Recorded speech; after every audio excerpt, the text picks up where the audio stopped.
Sa Asia mga bro, isa talaga sa pinakasuki na dayuhin ng mga Pinoy boxers ang bansang Thailand, na kung saan bago pa man lang sumikat at gumawa ng pangalan ng ating mga fighters ay talagang makailang ulit muna lumaban sa bansang ito. Natalamak na ang dayaan sa boxing, kaya sa bawat pagdaya ng mga Pinoy dito ay tumatak sa kanilang isipan na hindi napabutin sa desisyon ang laban. Kailangan talagang patulugin at pabagsakin ang mga kalaban upang mapanigurado ang panalo. Katulad na lang dito sa ating kababayan na si Helen Gomez na may 6 wins, 1 loss at 3 knockouts na tubong Bacolod City, Negros Occidental. Ngayon lang January 25, 2023, lumipad ang team ni Gomez papuntang Thailand upang harapin ng isang Thai boxer na si Tanchai Kamun na isa ring Muay Thai fighter. Tara na mga bro, ating balikan itong latest na laban na pinabagsak ng ating kababayan na si Gomez, ang Thai boxer, mismo sa harap ng kanyang mga fans. Sa laban na naganap sa RCA Space Plus sa Bangkok, Thailand. Round 1 pa lang mga bro, mga solidong suntok na kagad ang pinatama ng ating pambatong si Gomez. Ngunit hindi rin nagpatinag dito ang Thai na si Kamun na nagbitaw din ng mga malalakas na mga suntok.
Sa round 2 mga bro, mas lalong uminit ang palitan ng mga suntok ng dalawang fighters na gustong pabagsakin ng isa't isa.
Mula sa kombinasyon ng Pinoy na si Gomez, isang malakas na kanan ng tumama sa Thai boxer na naging sanhi ng pagkabagsak nito. Ngunit tumayo pa ito at lumaban.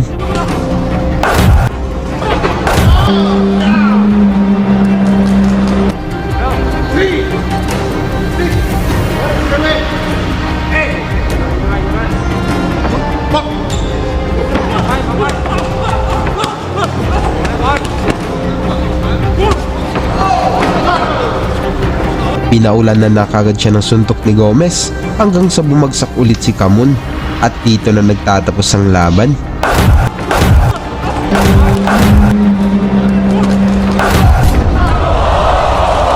Panalo ang Pinoy na si Gomez mga bro via technical knockout sa round 2. Salamat sa inyong suporta at hanggang sa sunod nating videos. 1 minute 45. The winner goes to blue corner. Lagi niyong sundan, huwag magpapahuli.